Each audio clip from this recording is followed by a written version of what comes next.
এবার তুফান ছবির জন্য ভারত গেলেন সাকিব খান, সঙ্গে গেলেন অপু এবং আব্রাহামও। ভিডিওটি না টেনে সম্পূর্ণ দেখবেন, সামনে আরও মজা আছে। ঢাকাই সিনেমার বাদশা সাকিব খান একের পর এক অনবদ্য সিনেমা উপহার দিয়ে যাচ্ছেন। ঈদে রাজকুমার মুক্তির পর ভীষণ সাড়া পড়েছে প্রেক্ষাগৃহে। এদিকে চলছে রাজকুমার জয় জয়কার, অন্যদিকে ঢালিউড কিং উড়ে গেলেন অন্য একটি সিনেমা শুটিং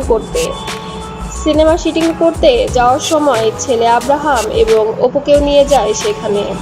শোনা যাচ্ছে তুফান সিনেমার কোনো একটি রোলে আছে অপু বিশ্বাস। দেশে ঈদ উদযাপন শেষে তুফান সিনেমার শুটিং করতে ভারত গেছেন ঢাকাই সিনেমার শীর্ষ নায়ক সাকিব খান ও ঢালিউড কুইন অপু বিশ্বাস। রায়হান রাফি পরিচালিত তুফান সিনেমাটি ঈদুল আজহায় মুক্তি পাবে। সেখানে সিনেমাটির শুটিং শুরু হবে 15 এপ্রিল থেকে, চলবে টানা 1 মাস। এই সিনেমায় থাকছে ভারতের নায়িকা মিমি চক্রবর্তী ও বাংলাদেশের মাসুমা রহমান নাবিলা ও অপু বিশ্বাস। খলনায়ক হিসেবে থাকার কথা রয়েছে ভারতের যিশু সেনগুপ্তের। সিনেমাটি ঘোষণার দিন সাকিব খান বলেছিলেন, 2 দেশের বড় 3টি প্রযোজনা সংস্থা এই সিনেমায় লগ্নি করেছে। আমার একটি স্বপ্ন নিয়েই যৌথভাবে এগোচ্ছি, সেটা হলো বাংলাদেশের সিনেমা নিয়ে বিশ্ববাজারে আরও বড় কিছু ঘটানোর।